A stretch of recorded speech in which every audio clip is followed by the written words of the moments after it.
ಶಿವಕುಮಾರ್ ಹೇಗಿದ್ದೀರಿ? ಚೆನ್ನಾಗಿದ್ದಿರ್ಬೋದು ಅಮ್ಮ. ಈಗ ಅದೆಲ್ಲ ಪ್ರಶ್ನೆ ಇಲ್ಲ, ಇವಾಗ ರಾಜಗದ್ದಿನೇ ನೀನೇ ಇರ್ಬೇಕಪ್ಪ. ನಾನು ಹಗಲು ಈಗ ರಾತ್ರಿ ರಂಗನಾಥ್ ನಿನಗೋಸ್ಕರ ಸಿಕ್ಕತ್ತಲ್ಲ. ಶ್ರಮಿಸ್ಕೊಂಡ್ ಬೇಕಾದ್ರೆ ಏನ್ ಬೇಕಾದ್ರೂ ಆಶೀರ್ವಾದ ಮಾಡ್ತೀನಿ. ರಾಜಮಾತಂಗಿ ಹೋಮ ಮಾಡಿಸ್ಬಿಡು. ಹಾ. ಯಾರ ತರ ರಾಜಮಾತಂಗಿ ಹೋಮ ಮಾಡಿಸ್ಬಿಟ್ಟು ನೆಕ್ಸ್ಟ್ ಬಗುಲಾಮುಖಿ ಮಾಡಿಸ್ಕೊಂಡು ತಕ್ಷಣ ಸೀಟನ್ನು ಅಲಂಕರಿಸ್ಕೊಂಡ್ಬಿಡಿ. ಹ್ಮ್. ಕಾರಣ ಅಂದ್ರೆ ನೀವು ಮುಖ್ಯಮಂತ್ರಿ ಆಗ್ಬೇಕು ನಮಗೆ. ಆಯ್ತ್ರಮ್ಮ ಆಯ್ತು. ಖಂಡಿತ ನನ್ನ ಆಶೀರ್ವಾದ ಇದೆಪ್ಪ, ಮುಂದುವರಿರಿ. ಓಕೆ. ತಕ್ಷಣ ನೀವು ಆ ಗದ್ದೆ ಮೇಲೆ ಕುತ್ಕೊಂಡ ತಕ್ಷಣ ನಾನೇ ಬಂದು ನಿಮ್ಗೆ ಆಶೀರ್ವಾದ ಮಾಡ್ತೇನೆ. ಆಯ್ತು. ಒಳ್ಳೇದಾಗ್ಲಿ ಡಿ ಕೆ ಶಿವರೇ. ಶಿವಕುಮಾರ್ ಹೇಗಿದ್ದೀರಿ? ಚೆನ್ನಾಗಿದ್ದಿರ್ಬೋದು ಅಮ್ಮ. ಈಗ ಅದೆಲ್ಲ ಪ್ರಶ್ನೆ ಇಲ್ಲ, ಇವಾಗ ರಾಜಗದ್ದಿನೇ ನೀನೇ ಇರ್ಬೇಕಪ್ಪ. ನಾನು ಹಗಲು ಈಗ ರಾತ್ರಿ ರಂಗನಾಥ್ ನಿನಗೋಸ್ಕರ ಸಿಕ್ಕತ್ತಲ್ಲ. ಶ್ರಮಿಸ್ಕೊಂಡ್ ಬೇಕಾದ್ರೆ ಏನ್ ಬೇಕಾದ್ರೂ ಆಶೀರ್ವಾದ ಮಾಡ್ತೀನಿ. ರಾಜಮಾತಂಗಿ ಹೋಮ ಮಾಡಿಸ್ಬಿಡು. ಹಾ. ಯಾರ ತರ ರಾಜಮಾತಂಗಿ ಹೋಮ ಮಾಡಿಸ್ಬಿಟ್ಟು ನೆಕ್ಸ್ಟ್ ಬಗುಲಾಮುಖಿ ಮಾಡಿಸ್ಕೊಂಡು ತಕ್ಷಣ ಸೀಟನ್ನು ಅಲಂಕರಿಸ್ಕೊಂಡ್ಬಿಡಿ.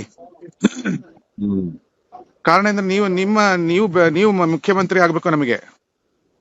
ಆಯ್ತ್ರಮ್ಮ ಆಯ್ತು. ಖಂಡಿತ ನನ್ನ ಆಶೀರ್ವಾದ ಇದೆಪ್ಪ, ಮುಂದುವರಿರಿ. ಓಕೆ. ತಕ್ಷಣ ನೀವು ಆ ಗದ್ದೆ ಮೇಲೆ ಕುತ್ಕೊಂಡ ತಕ್ಷಣ ನಾನೇ ಬಂದು ನಿಮ್ಗೆ ಆಶೀರ್ವಾದ ಮಾಡ್ತೇನೆ. ಆಯ್ತು. ಒಳ್ಳೇದಾಗ್ಲಿ ಡಿ ಕೆ ಶಿವರೇ. ಶಿವಕುಮಾರ್ ಹೇಗಿದ್ದೀರಿ? ಚೆನ್ನಾಗಿದ್ದಿರ್ಬೋದು ಅಮ್ಮ. ಈಗ ಅದೆಲ್ಲ ಪ್ರಶ್ನೆ ಇಲ್ಲ, ಇವಾಗ ರಾಜಗದ್ದಿನೇ ನೀನೇ ಇರ್ಬೇಕಪ್ಪ. ನಾನು ಹಗಲು ಈಗ ರಾತ್ರಿ ರಂಗನಾಥ್ ನಿನಗೋಸ್ಕರ ಸಿಕ್ಕತ್ತಲ್ಲ. ಶ್ರಮಿಸ್ಕೊಂಡ್ ಬೇಕಾದ್ರೆ ಏನ್ ಬೇಕಾದ್ರೂ ಆಶೀರ್ವಾದ ಮಾಡ್ತೀನಿ. ರಾಜಮಾತಂಗಿ ಹೋಮ ಮಾಡಿಸ್ಬಿಡು. ಹಾ. ಯಾರ ತರ ರಾಜಮಾತಂಗಿ ಹೋಮ ಮಾಡಿಸ್ಬಿಟ್ಟು ನೆಕ್ಸ್ಟ್ ಬಗುಲಾಮುಖಿ ಮಾಡಿಸ್ಕೊಂಡು ತಕ್ಷಣ ಸೀಟನ್ನು ಅಲಂಕರಿಸ್ಕೊಂಡ್ಬಿಡಿ. ಹ್ಮ್. ಕಾರಣ ಅಂದ್ರೆ ನೀವು ಮುಖ್ಯಮಂತ್ರಿ ಆಗ್ಬೇಕು ನಮಗೆ. ಆಯ್ತ್ರಮ್ಮ ಆಯ್ತು. ಖಂಡಿತ ನನ್ನ ಆಶೀರ್ವಾದ ಇದೆಪ್ಪ, ಮುಂದುವರಿರಿ. ಓಕೆ. ತಕ್ಷಣ ನೀವು ಆ ಗದ್ದೆ ಮೇಲೆ ಕುತ್ಕೊಂಡ ತಕ್ಷಣ ನಾನೇ ಬಂದು ನಿಮ್ಗೆ ಆಶೀರ್ವಾದ ಮಾಡ್ತೇನೆ. ಆಯ್ತು. ಒಳ್ಳೇದಾಗ್ಲಿ ಡಿ ಕೆ ಶಿವರೇ. ಶಿವಕುಮಾರ್ ಹೇಗಿದ್ದೀರಿ? ಚೆನ್ನಾಗಿದ್ದಿರ್ಬೋದು ಅಮ್ಮ. ಈಗ ಅದೆಲ್ಲ ಪ್ರಶ್ನೆ ಇಲ್ಲ, ಇವಾಗ ರಾಜಗದ್ದಿನೇ ನೀನೇ ಇರ್ಬೇಕಪ್ಪ. ನಾನು ಹಗಲು ಈಗ ರಾತ್ರಿ ರಂಗನಾಥ್ ನಿನಗೋಸ್ಕರ ಸಿಕ್ಕತ್ತಲ್ಲ. ಶ್ರಮಿಸ್ಕೊಂಡ್ ಬೇಕಾದ್ರೆ ಏನ್ ಬೇಕಾದ್ರೂ ಆಶೀರ್ವಾದ ಮಾಡ್ತೀನಿ. ರಾಜಮಾತಂಗಿ ಹೋಮ ಮಾಡಿಸ್ಬಿಡು. ಹಾ. ಯಾರ ತರ ರಾಜಮಾತಂಗಿ ಹೋಮ ಮಾಡಿಸ್ಬಿಟ್ಟು ನೆಕ್ಸ್ಟ್ ಬಗುಲಾಮುಖಿ ಮಾಡಿಸ್ಕೊಂಡು ತಕ್ಷಣ ಸೀಟನ್ನು ಅಲಂಕರಿಸ್ಕೊಂಡ್ಬಿಡಿ. ಹ್ಮ್. ಕಾರಣ ಅಂದ್ರೆ ನೀವು ಮುಖ್ಯಮಂತ್ರಿ ಆಗ್ಬೇಕು ನಮಗೆ.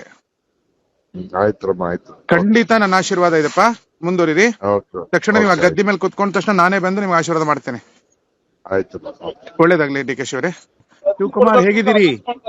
ಚೆನ್ನಾಗಿದ್ದಿರ್ಬೋದು ಅಮ್ಮ. ಈಗ ಅದೆಲ್ಲ ಪ್ರಶ್ನೆ ಇಲ್ಲ, ಇವಾಗ ರಾಜಗದ್ದಿನೇ ನೀನೇ ಇರ್ಬೇಕಪ್ಪ. ನಾನು ಹಗಲು ಈಗ ರಾತ್ರಿ ರಂಗನಾಥ್ ನಿನಗೋಸ್ಕರ ಸಿಕ್ಕತ್ತಲ್ಲ. ಶ್ರಮಿಸ್ಕೊಂಡ್ ಬೇಕಾದ್ರೆ ಏನ್ ಬೇಕಾದ್ರೂ ಆಶೀರ್ವಾದ ಮಾಡ್ತೀನಿ. ರಾಜಮಾತಂಗಿ ಹೋಮ ಮಾಡಿಸ್ಬಿಡು. ಹಾ. ಯಾರ ತರ ರಾಜಮಾತಂಗಿ ಹೋಮ ಮಾಡಿಸ್ಬಿಟ್ಟು ನೆಕ್ಸ್ಟ್ ಬಗುಲಾಮುಖಿ ಮಾಡಿಸ್ಕೊಂಡು ತಕ್ಷಣ ಸೀಟನ್ನು ಅಲಂಕರಿಸ್ಕೊಂಡ್ಬಿಡಿ. ಹ್ಮ್. ಕಾರಣ ಅಂದ್ರೆ ನೀವು ಮುಖ್ಯಮಂತ್ರಿ ಆಗ್ಬೇಕು ನಮಗೆ. ಆಯ್ತ್ರಮ್ಮ ಆಯ್ತು. ಖಂಡಿತ ನನ್ನ ಆಶೀರ್ವಾದ ಇದೆಪ್ಪ, ಮುಂದುವರಿರಿ. ಓಕೆ. ತಕ್ಷಣ ನೀವು ಆ ಗದ್ದೆ ಮೇಲೆ ಕುತ್ಕೊಂಡ ತಕ್ಷಣ ನಾನೇ ಬಂದು ನಿಮ್ಗೆ ಆಶೀರ್ವಾದ ಮಾಡ್ತೇನೆ. ಆಯ್ತು. ಒಳ್ಳೇದಾಗ್ಲಿ ಡಿ ಕೆ ಶಿವರೇ.